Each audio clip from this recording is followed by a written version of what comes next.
ఏదైతే జనసేన పార్టీ పోలవరం నియోజకవర్గంలో తక్కువ చేసే మాట్లాడే వారికి, అలాగే జనసేన పార్టీ పోలవరం నియోజకవర్గంలో బలంగా ఉందనడానికి నిదర్శనంగా 2024లో నన్ను భారీగా గెలిపించినటువంటి జనసేన నాయకులకు, కార్యకర్తలకు నా హృదయపూర్వక ధన్యవాదాలు తెలియజేస్తున్నాం.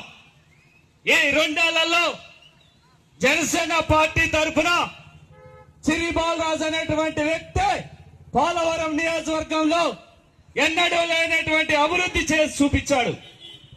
ఈ 2 ఏళ్లలో నియోజకవర్గంలో ప్రతి చోట, ప్రతి గ్రామంలో, ప్రతి మండలంలో అభివృద్ధి చేసి చూపించినటువంటి ఘనత ఈరోజు జనసేన పార్టీ పవన్ కళ్యాణ్ గారిది, సిరి బాలరాజుది.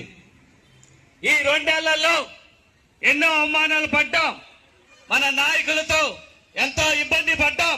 అయినప్పటికీ ఈ రోజు చెప్తున్నాం, ఈ దొరల పాలన నుంచే ఈ రోజు పోలవరం నియోజకవర్గం విముక్తి జరుగుతోంది. ఈ దొరల పాలన ఈ రోజు నుంచే బాధ్యత జనసేన పార్టీ పోలవరం నియోజకవర్గంలో సవాల్ చేస్తున్నాం.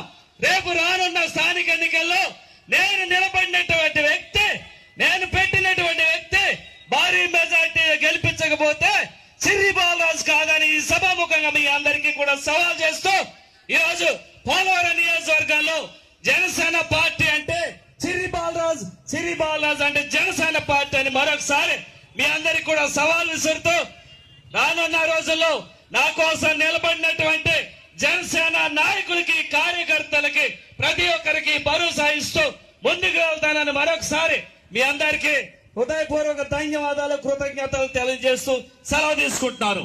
జై జనసేన, జై జనసేన.